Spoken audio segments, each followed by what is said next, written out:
I knew something was off the second I stepped into the lobby and the receptionist wouldn't meet my eyes. And I mean wouldn't. Like her pupils were magnetically glued to a crack in the marble floor. I hadn't even set my briefcase down when an Outlook ping hit my phone. Urgent performance review, 9:15 a.m., conference room 4C. Subject line all caps, no body, no signature. Cute. Let me set the stage here. I am Stephen Caldwell, 54 years old, and I had just wrapped 12 consecutive quarters of explosive growth. 12. We landed the Hawthorne account 3 weeks prior, projected $28 million in revenue over the next 3 years. I built that deal from a damn napkin sketch on a Delta flight. But now suddenly, I'm getting ghost texted into a last-minute meeting like I'm about to be scolded for stealing someone's yogurt. When you've worked in finance this long, you develop a sixth sense, a psychic tickle in your spine when the vultures start circling, and my spine was screaming. Susan's door was cracked when I passed it. She was whispering to someone with that fake sympathy lilt she uses when she fires interns.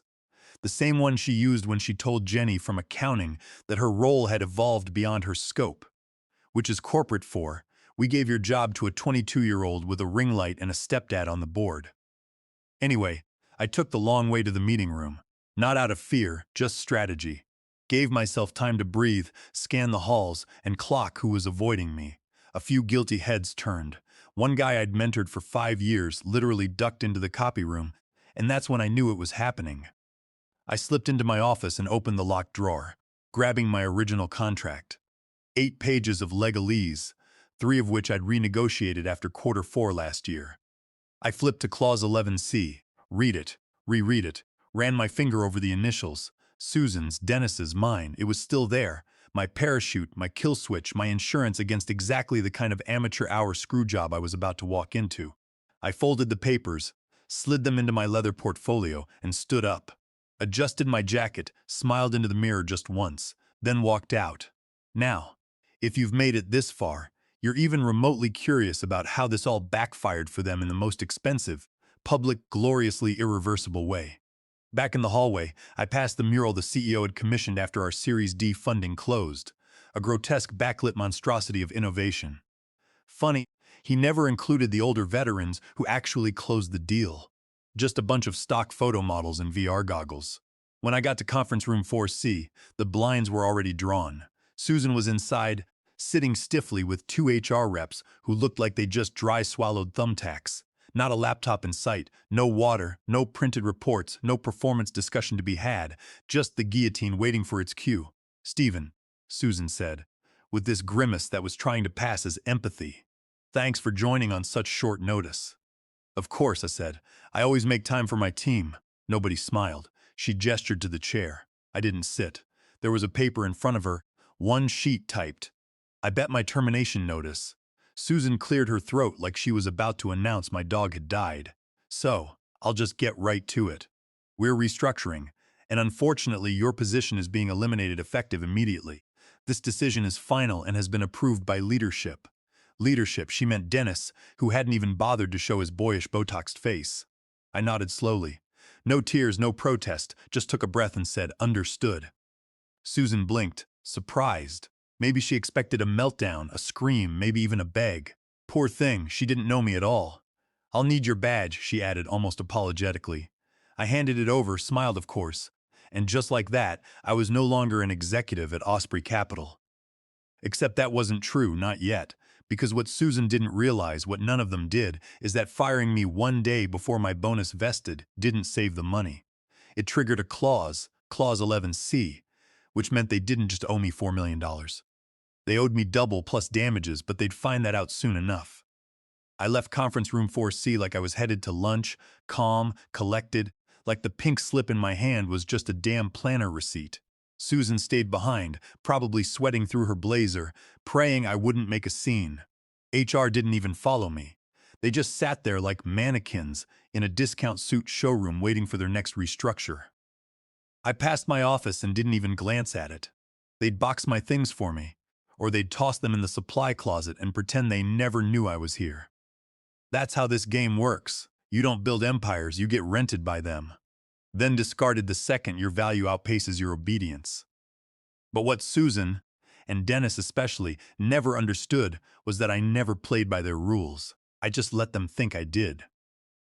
Instead of heading for the elevators down to the parking garage, I swiped into the executive lift and punched the button for floor 45, legal and compliance.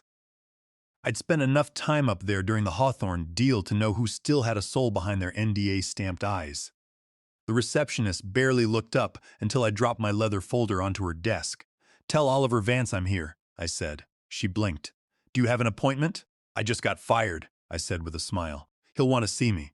Oliver was an assistant counsel who used to shadow me during negotiations. Smart guy, sharp. Once asked me if he should go private sector or stay and rot in corporate. I told him to stay just long enough to know where the bodies are buried and who buried them. 10 minutes later, I was in his office. He closed the door behind us and gave me that same deer in headlights look I'd seen in the mirror the day I found out Dennis got the CEO role after I practically built the pipeline he was now strutting around on. "You okay?" he asked.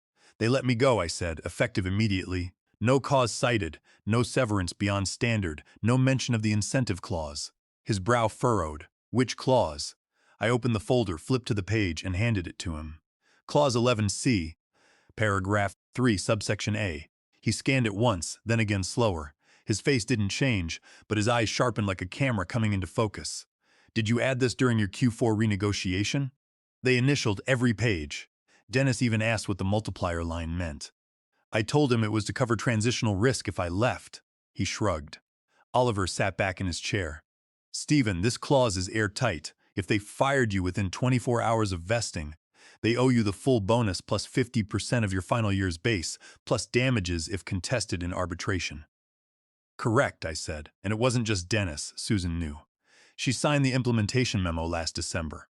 I have the PDF with her metadata on the drive, timestamped, notarized, backed up, 3 copies. Oliver let out a soft, horrified laugh. "They thought they could short-circuit the payout by axing you a day early? They think termination voids obligation, but the clause activates because of the termination." "This is going to melt faces upstairs," he muttered. "I'm not here for revenge," I said. "I'm here for enforcement. In fact, if they try to retroactively forge any performance warning to justify this termination, it would constitute forgery under the penal code and render their entire defense void ab initio. Furthermore, their failure to provide the required notice for my team who are also being pushed out triggers the Warren Act, 29 U.S.C. Section 2101. He nodded slowly. "You want this escalated to lead counsel? I'd prefer if it came from you." At first, quietly. "You've got relationships I don't. And I'd rather the collapse happen from the inside out, not some LinkedIn spectacle." Oliver didn't say much after that, just took a photo of the page, scanned my folder, and emailed himself the annotated packet. As I stood to leave, I said, "Don't worry about being on the wrong side of this." The wrong side was the one that thought I'd roll over. Outside his office, I didn't head to the garage, not yet. I needed to make one more stop. I passed by the pantry on 43, saw 2 interns whispering over iced coffees, eyes wide like they'd seen a ghost. Word travels fast when the king gets guillotined. Back in the elevator, I looked at my reflection in the steel, smoothed my hair, adjusted my collar, took a breath. They thought they'd buried me, but I wasn't dead. I was loaded, armed with paper and their signatures, and in less than 24 hours, those signatures were going to cost them more than they ever made pretending to be smarter than me. The legal floor always smelled like printer toner and burnt ambition, like dreams laminated and filed away next to compliance manuals nobody reads until they're subpoenaed. I walked past the framed photos of past general counsels, all square-jawed men with glassy eyes and $1,000 suits, and found Megan sitting exactly where I hoped she'd be, hunched over her monitor in a cubicle too small for the amount of institutional knowledge she carried. Megan was the type who remembered everything: case law, birthdays, the name of my mother, Martha Caldwell. She was also the first intern I ever mentored, back when she still used sticky notes instead of citation software and believed HR actually protected employees. Now, 5 years in, she knew better, and I was about to give her a front-row seat to exactly why. She looked up startled. "Stephen, didn't I just hear?" "You did," I said, handing her the folder. Clause 11C annotated, original contract, addendums, signature metadata, arbitration triggers. Also includes 3 backup references to the equity schedule Dennis approved in Q4. She blinked. Wait, are you terminated? Effective immediately. No cause cited. 1 day before vesting. Clock resets as of noon today. Megan opened the folder slowly like it might detonate. Did Susan sign off on this? She did. Page 6 of the implementation memo.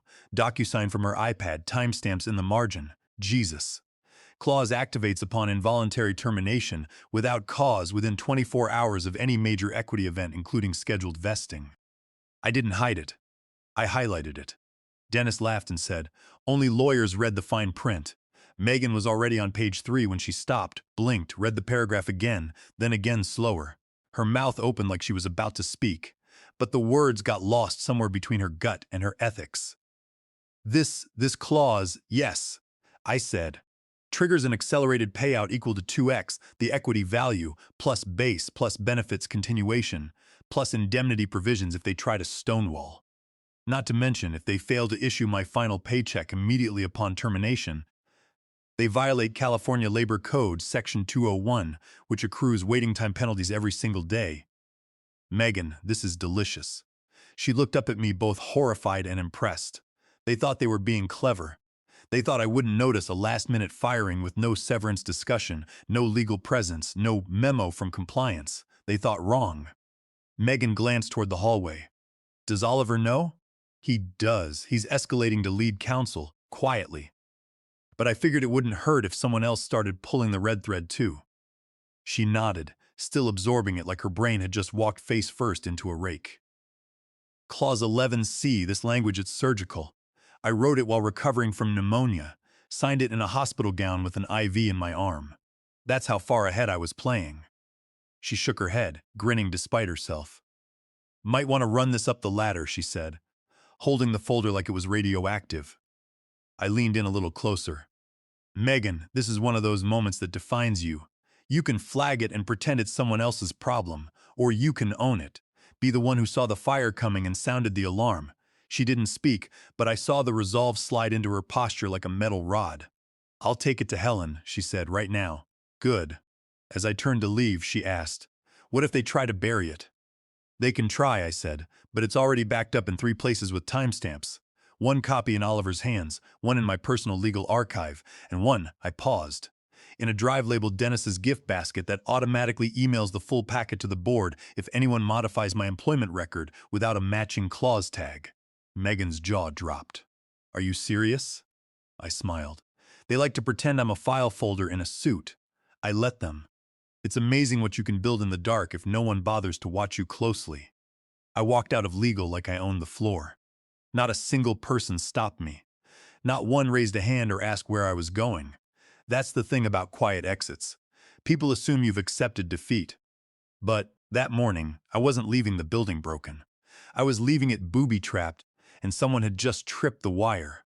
Susan stormed into the HR war room like she was auditioning for a panic attack. Red-faced, rapid blinking, already sweating through the silk lining of her blazer. She didn't even shut the door behind her, just slammed her laptop on the table and barked, "We need documentation now."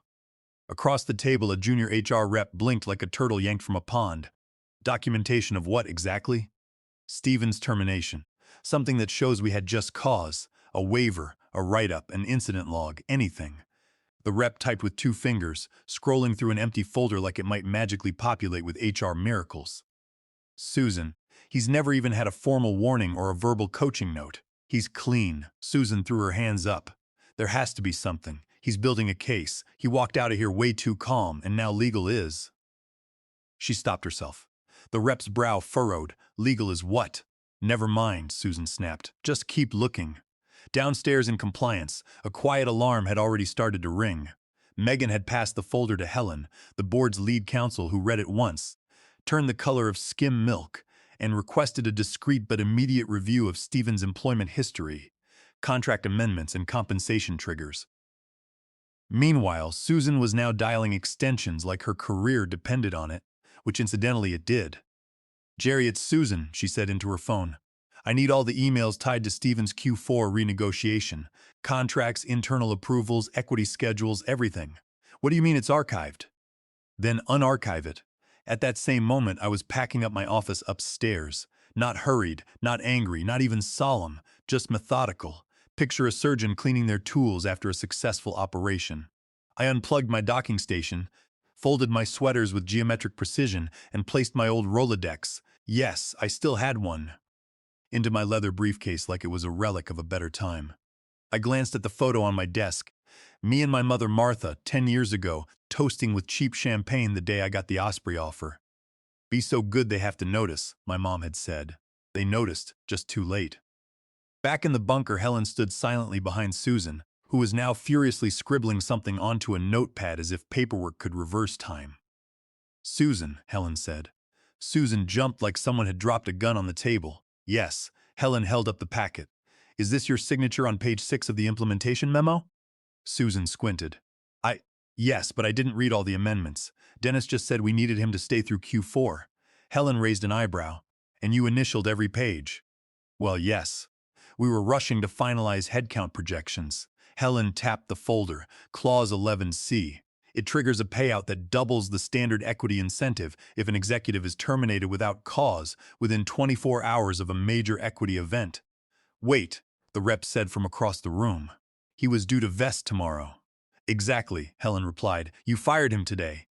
The room fell into a silence so thick it could have choked a priest. Technically, Helen continued. This wasn't just mishandled. It was catastrophic. His contract is enforceable under promissory estoppel because he relied on that promise to remain at the company. He gave us notice of the clause. We have a time-stamped record of when it was received. That makes it worse. Susan sat down hard as if gravity had remembered she existed. We were trying to save the company $4 million, she whispered. Helen's lips flattened. You may have cost it 6, maybe more. In addition, by failing to consult the board, Dennis may have committed a breach of fiduciary duty. Somewhere around the same time, a calendar invite appeared on the board chair's assistant screen. Subject, Urgent Stephen Caldwell Equity Clause Review. Priority, Highest. Sender, Lead Counsel. Back upstairs, I zipped my bag shut, looked around my office one last time.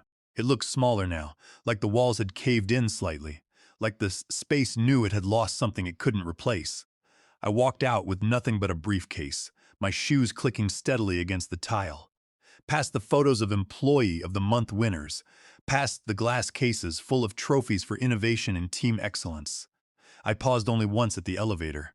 One of the new hires from marketing stood there awkwardly. Hey, Stephen, is it true they let you go? I smiled politely. That's the rumor, but you were the department. I shrugged. Then I guess they're about to find out what life's like without it. Ding. The elevator opened. I stepped inside, turned, and just before the doors closed, I added, if anyone asks, tell them to read Clause 11C. Then I vanished, and the real unraveling began. I was sitting at a quiet corner table in a cafe 4 blocks from Osprey headquarters. One of those third-wave places where the chairs were reclaimed wood, and the coffee came with a paragraph about its origin story.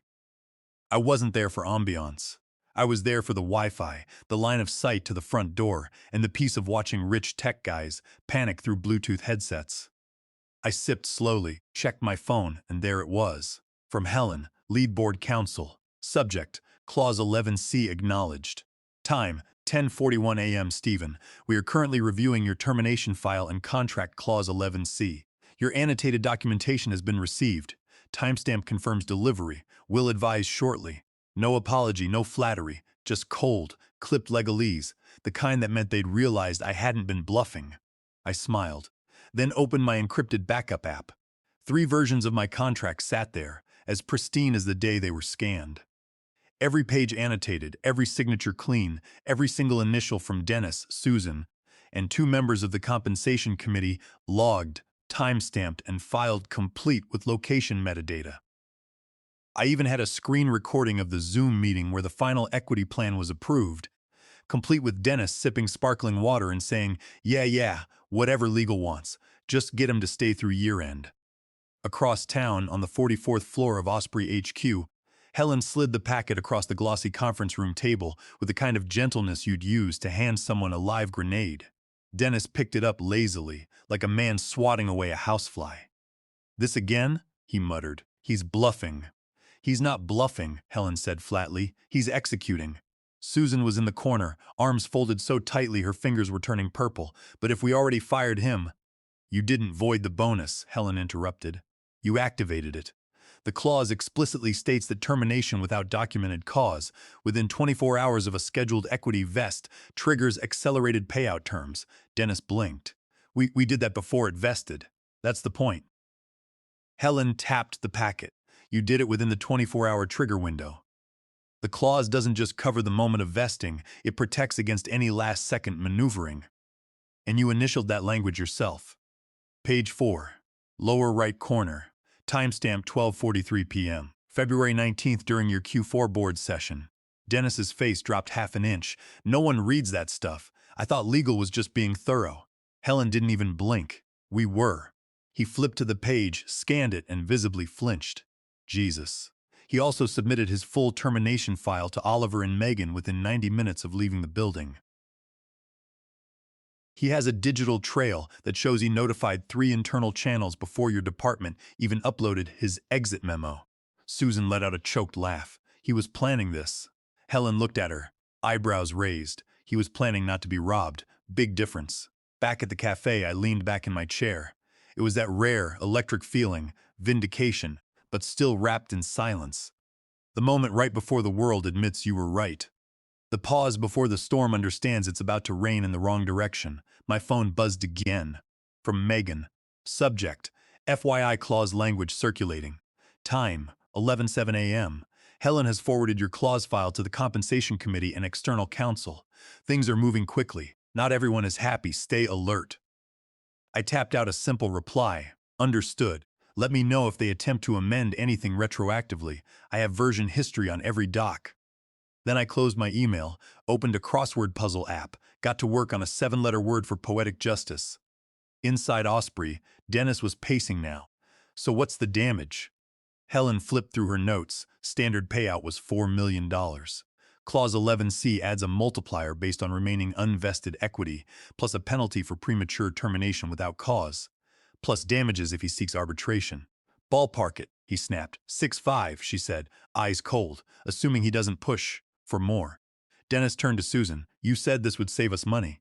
Susan's voice was barely above a whisper. It was supposed to. They sat in silence. Then Dennis muttered, fine, offer him a severance package, something clean, half of it NDA, whatever it takes. Helen didn't move. He already turned it down. What do you mean? He never asked for a settlement, Helen said. He didn't even ask for mediation. He just submitted the clause, the timestamps, and the chain of signatures. Susan swallowed hard. Then what the hell does he want? And that was the question, wasn't it? Because I hadn't asked for anything, which meant I already knew I didn't have to. The door to conference room Osprey slammed shut like a coffin lid. Inside, the temperature dropped 10 degrees and not from the air conditioning. Helen, the company's lead counsel, stood at the head of the table, eyes sharp, jaw locked. She wasn't wearing her usual courtroom smile. She was wearing war paint, subtle but unmistakable. Dennis, Susan, and the full compensation committee were already seated. Water untouched. Notepads unopened. The silence was thick enough to stir with a fork. Let's get one thing straight, Helen began, pulling a stack of printed documents from a leather folio and slapping them down like evidence in a criminal trial. This isn't a miscommunication. It's not an HR oversight. This is a ticking liability with a lit fuse we lit ourselves. Dennis leaned back, trying to play it cool. Look, we know he's making noise, but he's bluffing. He's always been dramatic. He's not bluffing. Helen snapped louder than anyone expected. And this isn't drama, this is contractual suicide. She opened the folder and pulled out a single page, sliding it across the table to Susan. Page 6 of the Q4 amendment, your signature. Susan didn't even look. I didn't read every line. You initialed every line, Helen cut in, and so did Dennis. You both signed off on Clause 11C, including the activation multiplier language, the vesting window clause, and the constructive termination trigger. Constructive termination? Dennis repeated, brow furrowed. Means you fired him under circumstances designed to avoid paying him a contractual obligation, Helen explained, which in the eyes of the law is the same as firing him because of that obligation. Susan paled, but we fired him for restructuring. We didn't mention the bonus. That's precisely the problem, Helen said. There's no cause documented. No performance flags, no disciplinary notes, no redundancy justification filed with HR. You walked him out 23 hours before a scheduled equity vest without reason and thought that would void his bonus. What it actually did was activate every financial protection he embedded in that clause. She turned to the rest of the room now. Gentlemen, ladies, this was not just a poor decision. This was a $6, $5 million trigger wrapped in arrogance and fired like a starter's pistol. One of the committee members cleared his throat. Is this enforceable? You're not enforceable, Helen said. He has timestamps, backups, email trails, and metadata. His termination was filed internally 37 minutes after he submitted his clause to legal and compliance. That creates the impression, legally and publicly, of retaliation. Dennis muttered something under his breath and pushed his chair back like he was about to walk out. Helen raised her voice. Sit down. He froze. He'd never heard her speak to him like that before. Helen walked slowly to the touchscreen at the head of the table, tapped in a command, and brought up a document on the 80-inch display. The original equity agreement, scanned, digitally signed. She zoomed in. Clause 11C. In the event of involuntary or constructive termination within 24 hours preceding a scheduled equity vesting event, the subject shall be entitled to full vesting acceleration, immediate payout at current market value, and additional compensation calculated at 1.5x base salary. Arbitration shall be waived at the employee's sole discretion. A silence fell so loud it roared. Who the hell approved that clause? Someone whispered. Helen tapped again. A signature line filled the screen. Board Chair Richard. The room let out a collective groan. Dennis's eyes went wide. Wait, Richard signed that? He did, Helen said, back in 2021, before we'd closed Series B. Stephen wrote the clause as retention insurance. Richard agreed it was fair given his role in structuring our early compliance infrastructure. It sat untouched for 3 years and now it's about to cost us the GDP of a small nation. Susan, barely above a whisper, why didn't we catch it? Helen's voice dropped to a deadly calm. Because you never read the fine print. You were too focused on headlines and handshakes. Meanwhile, Stephen was writing his escape plan in plain sight, in ink with your initials. The committee shifted uneasily. Someone finally dared to ask, is there a fix? Helen shook her head. No clean one. If we try to settle now, it'll signal guilt. If we go to court, we'll lose. If we stall, he can escalate to the board. If we try to retroactively justify the firing, he's got version-controlled data on every document, including yours, Dennis. Locked in his personal legal archive. He's been 10 steps ahead since the moment he handed you his badge. Dennis slumped back in his chair. What does he want? Helen stared at him. He doesn't want anything. That's the part you still don't get. He doesn't need anything. He already won. The call came in just after noon while I was sitting alone in the rooftop garden of my condo building. My phone buzzed once, then again. I didn't recognize the number. I knew who it was before I even touched the screen. There was a specific flavor of corporate panic that only came from the upper echelons, the kind that vibrated through glass and steel and bonus structures. I answered on the second ring, calm as ever. Stephen Caldwell, I said, sipping my tea. Stephen, the voice said, cool and composed, but just slightly frayed around the edges. It's Edward. From the board.